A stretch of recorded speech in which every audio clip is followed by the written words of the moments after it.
What's going on, guys? Welcome back to the channel.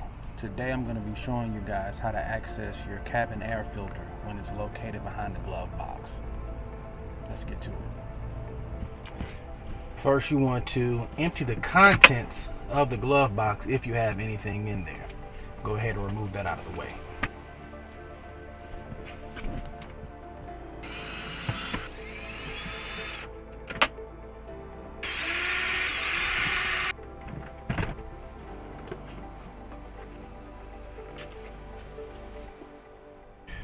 Now, with the glove box out of the way, we can access the door to the cabin filter.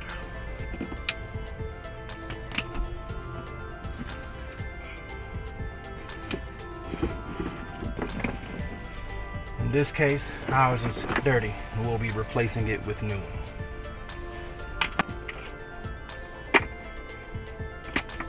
A lot of debris in there. That's what happens when you don't replace your cabin filter. Debris likes to back up and get clogged up in there and could cause HVAC performance issues.